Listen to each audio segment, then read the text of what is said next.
ধুলো উড়ে ওঠা রাজপথে ভাঙা মিছিলের ভেতরেও কখনো নত হয়নি তার চোখের দৃষ্টি। লাঠিচার্জ, গ্রেনেড, টিয়ার গ্যাস আর রাজনীতির কঠিন মুহূর্তগুলো থামাতে পারেনি যাকে, তিনি খালেদা জিয়া। বাংলাদেশের রাজনীতিতে আপোষ, সমঝোতা ও নির্বাচন প্রতিটি ধাপেই ছিল অদ্ভুত এক টানাপোড়েন, কিন্তু খালেদা জিয়া বারবার দেখিয়েছেন ক্ষমতার বিনিময়ে নীতির সঙ্গে কখনোই আপোষ নয়। আমাকে বিদেশে চলে যেতে বলা হয়েছে, আমি তাদের কথায় রাজি না হয়ে আপনাদের ছেড়ে, দেশ ছেড়ে যায়নি, যার জন্য আমার এবং আমার সন্তানদের বিরুদ্ধে মিথ্যে মামলা দিয়েছিল। 1982 সালে এরশাদ ক্ষমতা দখলের পর নেতৃত্ব শূন্য হয় বিএনপি। তখন খালেদা জিয়া রাজনীতিতে কার্যত নতুন। এরশাদ সরকারের অধীনে কোনো সমঝোতা বা নির্বাচনে অংশ নিতে অস্বীকৃতি জানান। ধারাবাহিক আন্দোলন, অবরোধ ও গণবিক্ষোভে নেতৃত্ব দেন।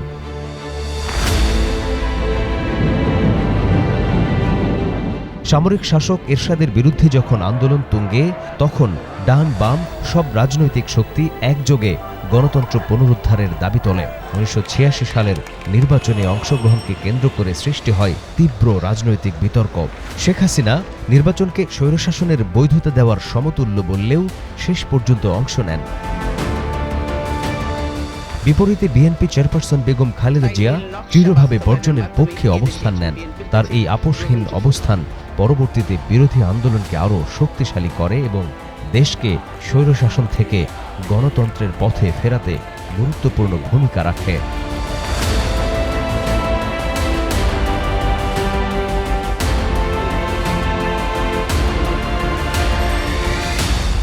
2007 সালে সেনা সমর্থিত তত্ত্বাবধায়ক সরকারের সময় -2 ফর্মুলা বা বেগম খালেদা জিয়া ও শেখ হাসিনাকে রাজনীতি থেকে দূরে সরানোর ষড়যন্ত্র শুরু হয়। দুর্নীতির অভিযোগে গ্রেপ্তার করা হয় বিএনপির চেয়ারপারসন বেগম খালেদা জিয়াকে। জিয়া অরফানেজ ট্রাস্ট মামলায় দণ্ডিত হয়ে জেলও খেটেছেন খালেদা জিয়া।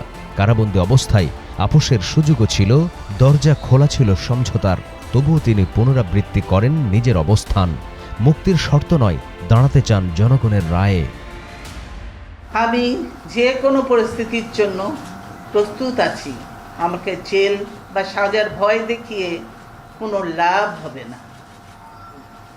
আমি মাথা নত করব না। জনগণের অধিকার, গণতন্ত্র প্রতিষ্ঠার দাবি থেকে পিছু হটব না।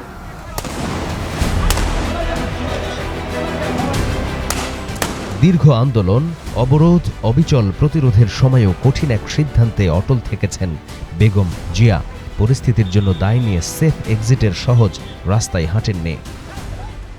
রাজনীতির অঙ্গনে পা রাখার পর থেকে আমি জনগণকে যতটা সময় দিয়েছি, পরিবার ও সন্তানদের ততটা সময় দিতে পারিনি।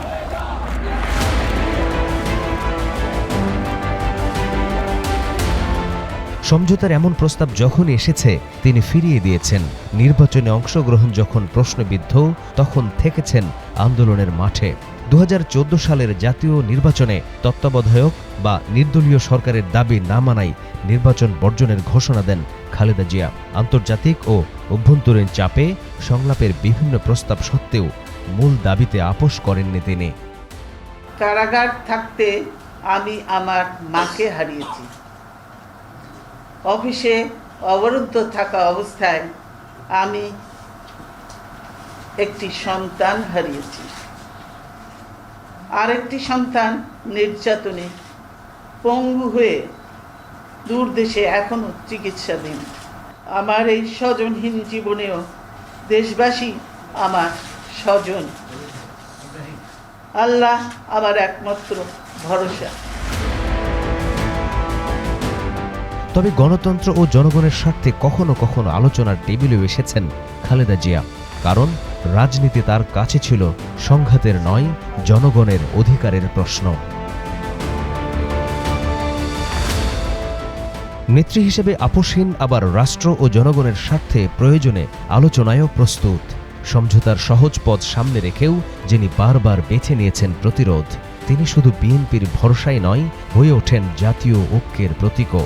তাই রাজনীতির অভিধানে তার নামের পাশে জুড়েছে এক বিশেষ পরিচয়, আপোষহীন নেত্রী।